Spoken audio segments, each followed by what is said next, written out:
Voilà, et nous sommes avec Thibaut Petit. Thibaut, je me permets de rappeler un petit peu qui vous êtes, tout le monde ne vous connaît pas. Vous êtes journaliste indépendant depuis 4 ans maintenant. Vous êtes également journaliste au Figaro depuis bientôt 1 an. Vous êtes un journaliste en Suisse au journal Le Temps depuis quelques mois.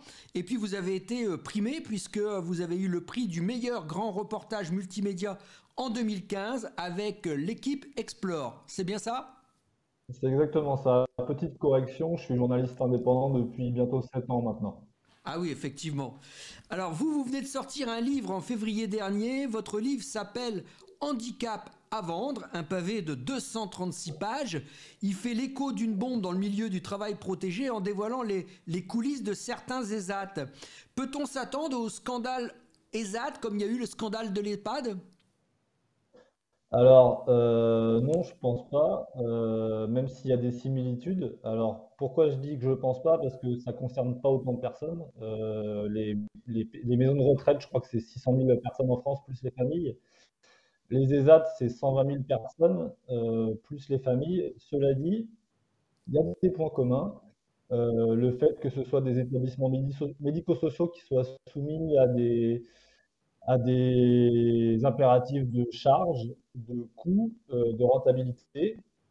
Et ce qui est dommage en ce qui concerne les ESAT, c'est que la problématique des maisons de retraite, on la connaît depuis longtemps. Celle des ESAT, on la connaît un peu moins. Et c'est ce que j'ai voulu faire avec ce livre et cette enquête qui a duré 6 ans dans ce milieu. Alors justement, oui, 6 ans d'enquête, vous citez des hommes et des femmes qui triment pour la moitié du SMIC. Thibault, est-ce que les handicapés des ESAT sont des esclaves du temps moderne? Alors, merci de me poser la question. Il y a deux mots que j'emploie pas dans ce livre. Il y a le terme esclavagisme parce que c'est un mot qui fait évidemment référence à un passé qui n'est pas des ESAT. Et il y a le terme exploitation que je n'emploie pas. Pourquoi? Parce que c'est un terme que j'estime un peu galvaudé et qui peut vous emmener devant les tribunaux. Cela dit, quand vous parlez aux familles, quand vous parlez aux travailleurs handicapés de certains établissements, ils s'estiment exploités, ce sont leurs mots. Pourquoi ils s'estiment exploités? Parce que certains travaillent aux 35 heures, la plupart d'ailleurs travaillent aux 35 heures. Euh, la plupart font du travail quasiment comme dans le milieu ordinaire. C'est le cas notamment en horticulture, dans le maraîchage, en espace vert et sur certains ateliers de conditionnement. Et au regard de ce qu'ils gagnent, c'est-à-dire qu'en revenu du travail, ils sont à la moitié d'un SMIC pour 35 heures de travail, ils s'estiment exploités et aussi parce qu'ils s'estiment pressés, rudoyés, parfois infantilisés par leur ESAT, tout simplement. Quand vous avez réalisé votre enquête, hein, qui, rappelons-le, a duré 6 ans, est-ce que vous avez également relevé de la maltraitance? Alors, la maltraitance physique, non, on n'en a jamais parlé.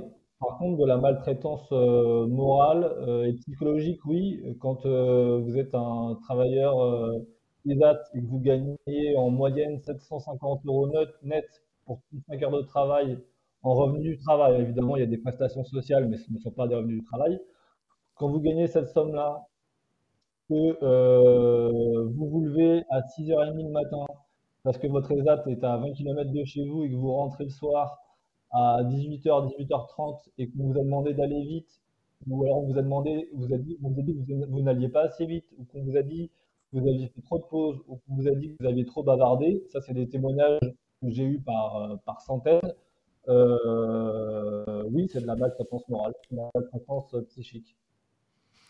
Alors je suppose que ça n'a pas été facile de réaliser cette enquête.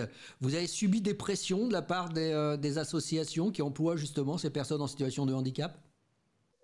Alors, non, j'ai pas subi de pression pendant l'enquête. Ça m'est pas arrivé. J'ai été confronté au contraire à une certaine franchise de la part, non pas des associations gestionnaires, mais plutôt des directeurs d'établissement. Donc, c'est pas tout à fait la même chose. Les directeurs ont toujours été francs avec moi. Et puis, j'y suis toujours allé avec un regard naïf. C'est-à-dire que je me faisais passer pour plus naïf que je ne l'étais en réalité. J'y allais en disant, en gros, montrez-moi comment vous travaillez, ça m'intéresse. Je m'intéresse à la modernisation des ESAT. C'était un peu ce que je disais à chaque fois. Et donc, eux étaient très fiers de me montrer, j'en ai visité une quinzaine, eux étaient tous très fiers de me montrer à quel point ils travaillaient bien, à quel point ils travaillaient dur. Et tous m'ont dit qu'ils travaillaient quasiment comme dans le milieu ordinaire. Et donc, j'ai pas subi de pression particulière pendant l'enquête. Par contre, depuis la publication, il y a eu des réactions assez violentes de ce milieu-là. Évidemment, elles sont très mécontentes que j'ai dévoilé pas mal de choses sur ce milieu-là. Donc vous venez de le dire, eux-mêmes reconnaissent qu'en fait ils travaillent dans les mêmes conditions que le milieu ordinaire, sauf qu'en fait on est payé dans un milieu protégé. Exactement, et ben vous avez bien résumé, c'est tout de l'enquête, c'est-à-dire qu'aujourd'hui, les ESAT, on est bien loin des ESAT des années 60-70, où on faisait essentiellement du conditionnement et de la sous-traitance industrielle.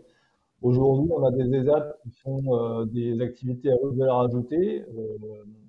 Je parle notamment de l'activité d'espace vert où on a des travailleurs handicapés qui sont complètement autonomes. Ils vont chez le client tout seuls, sans C'est moniteur. illégal? Et ben non, c'est pas illégal puisqu'ils ont le permis et ils sont capables de travailler tout seuls, donc ils peuvent le faire. Je parle d'un ESAT aussi où le directeur se vante, je cite, de tailler des croupières à de gros blanchisseurs.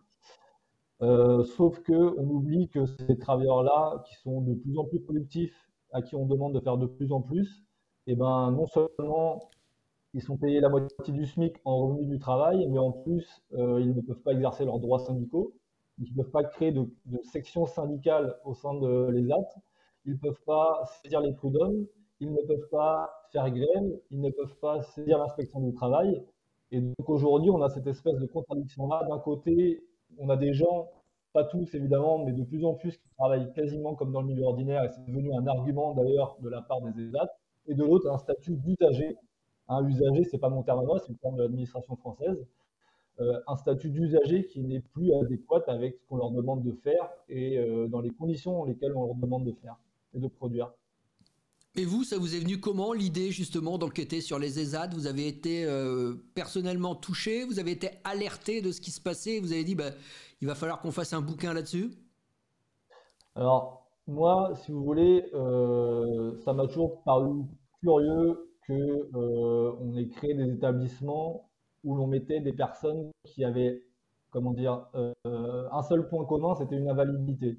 Parce qu'avoir une invalidité, ça veut rien dire. Quelqu'un qui a une trisomie, quelqu'un qui est schizophrène, quelqu'un qui a une paralysie cérébrale, c'est des gens qui n'ont rien à voir ensemble, en commun ensemble, à part une invalidité. Donc, moi, ce point de départ-là me posait un peu question. Et ensuite, c'est assez simple, c'était purement journalistique. Moi, je suis pas concerné par le handicap, ni de près ni de loin.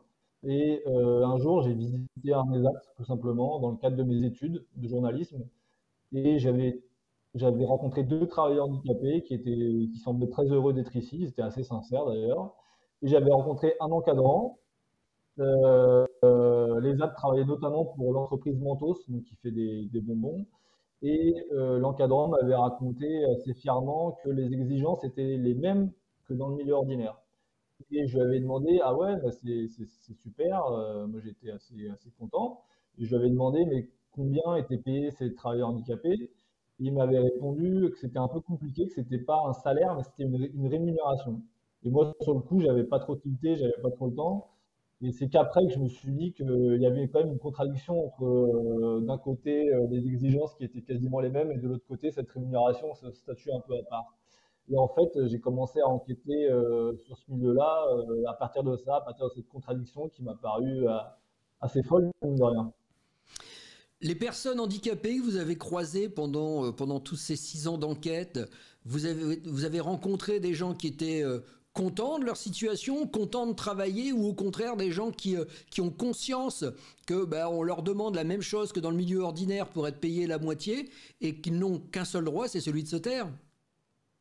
Alors, ça c'est important aussi. Moi, j'ai rencontré que des personnes qui étaient en mal-être au sein de ces établissements-là.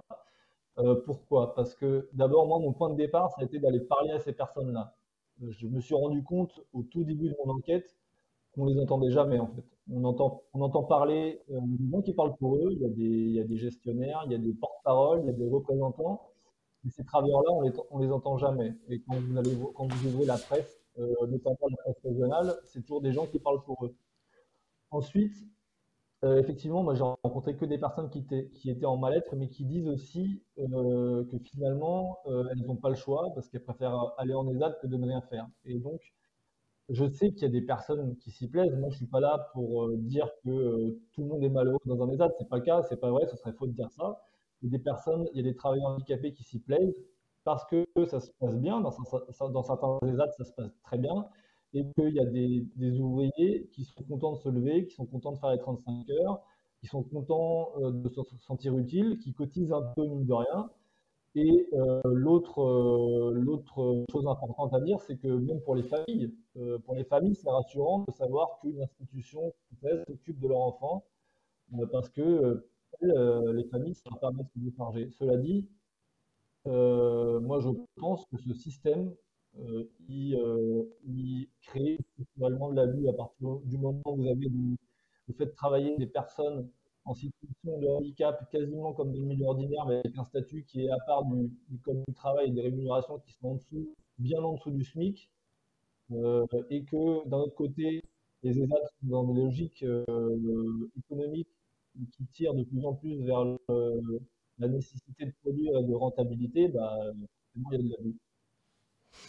Alors, vous savez, Thibaut, ce que vous soulignez pour le monde du travail, malheureusement, ça l'est aussi pour les gens qui ne peuvent pas travailler, puisqu'aujourd'hui, on nous demande pour les personnes qui sont dans l'incapacité justement de travailler, de rester chez soi pour 7 à 800 euros par mois. Et là aussi, ça pose un gros problème. Expliquez-nous comment on peut travailler pour le SMIC, mais comment on peut être, entre guillemets, employé des ESAT pour la moitié du SMIC, et comment on demande à des gens de ne pas pouvoir travailler et de rester chez eux pour 800 euros par mois. C'est le gros problème, je pense, que rencontrent toutes les personnes en situation de handicap aujourd'hui. Et la grosse revendication, c'est mais pourquoi ne pas nous laisser vivre normalement avec un minimum? Et bien ce minimum, il n'existe même pas dans le monde du handicap. Voilà, et bien Thibaut, on rappelle quand même le nom de votre livre, que vraiment il est à recommander, parce que vous ouvrez des portes pour nous montrer justement ce qui s'y cache derrière. C'est très important.